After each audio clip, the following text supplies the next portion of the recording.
అధ్యక్ష ఆనాడు కాంగ్రెస్ లో గెలిచిన ఎమ్మెల్యేని తీసుకొని మూసీ రివర్ డెవలప్మెంట్ కార్పొరేషన్ కు చైర్మన్ చేసింది ఎవరు అధ్యక్ష? ఎవరు?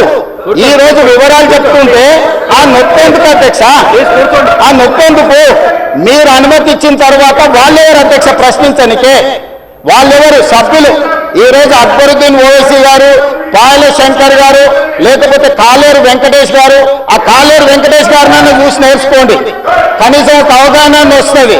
స్పష్టంగా నేను అంబర్పేట పోయినప్పుడు చెప్పిండు 100% అంబర్పేట శాసనసభ నియోజకవర్గంలో మేము మూసీ నది ప్రక్షాళనకు సహకరిస్తాము, మా పేదలకందరికీ మంచి ఇల్లు కట్టించండి, మా ప్రభుత్వ కార్యాలయాలు కట్టించండి, మా ప్రాంతాన్ని అభివృద్ధి చేయండి, నేనే ముందు భాగాన నిలబడి మూసీ నది ప్రక్షాళనకు సహకరిస్తానని అంబర్పేట ఎమ్మెల్యే కాలేరు వెంకటేశ్వర గారు ముందుకు వచ్చి బహిరంగంగా మైక్లో చెప్పిండు.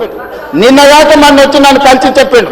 ఆ పక్కనే ఉప్పల్ ఎమ్మెల్యే లక్ష్మారెడ్డి గారు వచ్చి కలిసి, సార్ మా ప్రాంతాన్ని అభివృద్ధి చేయండి, మూసీ నదిని ప్రక్షాళన చేయడం ద్వారా మా ప్రాంతానికి ఉపయోగపడుతుంది, మీరు చాలా మంచి పని చేస్తారు, మీరు వేగంగా ముందుకు వెళ్ళండి, మా వైపు నుంచి మీకు ఏం సహకారం కావాలని చెప్పి ఆ శాసనసభ్యులు వచ్చి కలిసిరు అధ్యక్ష. ఇవాళ నేను ఒకటే అడుగుతున్నా అధ్యక్ష, ఈ రోజు మూసీ నది ప్రక్షాళన చేసుకుంటే నల్గొండ, ఈరోజు మూసీ నది ప్రక్షాళన మేము చేస్తున్నామంటే మీరు చెయ్యాలంటున్నా వద్దంటున్నా? ఒక్క మాటలో చెప్పండి. మీరు చెయ్యాలనుకుంటే ఏమి చెయ్యాలో సూచన ఇవ్వండి, వద్దంటే మీ కడుపు మంట ఏంటో చెప్పండి, తెలంగాణ ప్రజలు నిర్ణయించుకుంటారు. అందుకే ఈరోజు మూసీ నది పరివాహక ప్రాంతాన్ని నైట్ ఎకానమీగా మారుస్తా అని చెప్పిన అధ్యక్ష.